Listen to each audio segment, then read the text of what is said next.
and that unspoken word in society, misandry. The hidden misogynistic attitudes within British society of our sons, our nephews, our brothers, and our fathers. For the boys of today will be the fathers of tomorrow.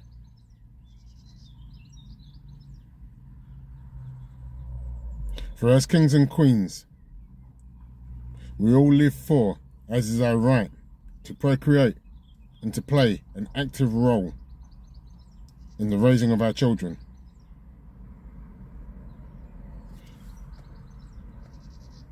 The right to teach, guide, prepare our children for the world without the state teaching our children about sexual behaviours,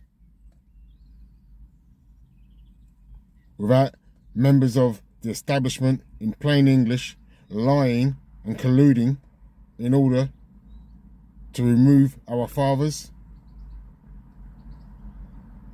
from having an active role in their children's lives. Verbal untruths backed up with false accountings in writings without scrutiny. Equaling to the emasculation of men within Britain's communities. I stand for all of the fathers that didn't make it and took their own lives.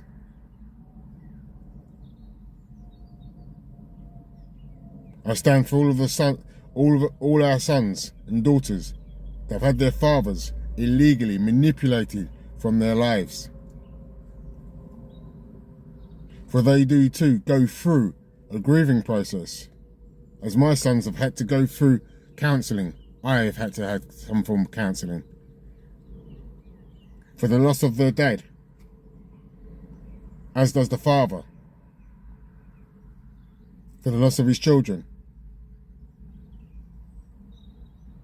of which, for dad, this becomes a daily lived experience of continued grief, as life stops still, dead in its tracks. I stand for all of the children, the babies and the toddlers that have lost their lives at the hands of a mother's new boyfriend or girlfriend.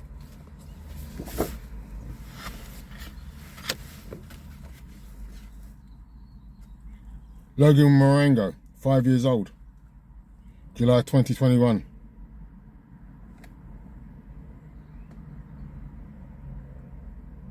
Kyrell Matthews, 2 years old, October 2019. Star Hobson, 16 months old, September 2021. Kaylee Jade Priest, 3 years old, July 2020.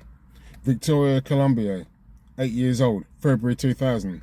Baby P, Peter Connolly, 17 months old, 2007. Baby Teddy Thomas, Mitchell, 11 weeks old, November 19.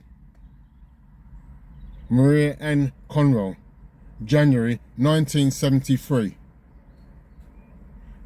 January gone, January 23. It was 20 years since that 7-year-old little girl was rushed to hospital with horrific injuries after being kicked and battered by her stepfather. And ever since, every time we hear the same statement being quoted, lessons will be learned. Well, the lies told and tactics being used are known as the propagation of disinformation.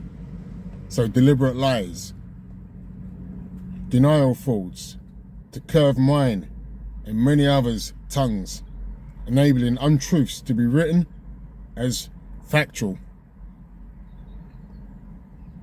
with the threat to parents, and the parents actually being locked up for speaking out publicly. But yet, these people have no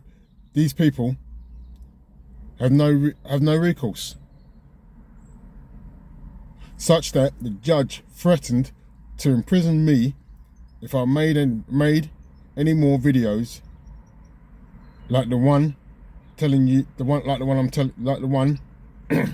like this one, telling you what they've done to me and my sons and our legacies. These tactics of legal abuses all add up to state frauds. The result of these state frauds, having been inflicted upon man in legal terms, are an abuse of human rights. For the right to have private family time for both the fathers and the children individually. They were and are able to do all of this. 1. Using the secrecy of the family division of the judiciary system, using its cloak of secrecy to endorse a false narrative, creating an illusion of one-way domestic abuse. Along with reported, undocumented, and unacted upon experience of domestic abuse upon men. 2. The absolute lack of accountability throughout the system, equaling to the absolute lack of integrity, as we've all been recently witnessing clearly being demonstrated by our government prior and throughout 2022. And 3, using the system's straw man law of a fictitious paper trail, all with no remorse.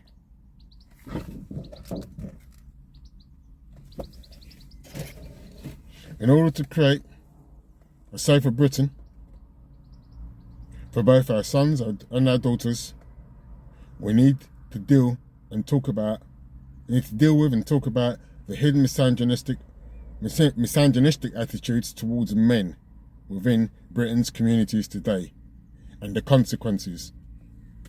Working towards creating a society of equalism in order to tackle misogynistic attitudes of men who haven't had a father as a role model, and for all of our daughters to see and know the love of a real man, her first love, her father. For our sons to know how real men act, navigate and negotiate their way in life without the use of a knife. We need to stop making it easy for any woman to manipulate the system for their own gains, by holding the professional actors within our governments and the judiciary system accountable. We need to stop parental alienation towards men and women. Equalism, not feminism. So I guess the black man on the roof of the bus in the middle of the Parliament Square, metaphorically speaking, is not a madman after all, but instead he stands on the roof of the bus for us all, one and all. Fatherlessbritain.uk, page Father's Day 2021. Peace, love and light.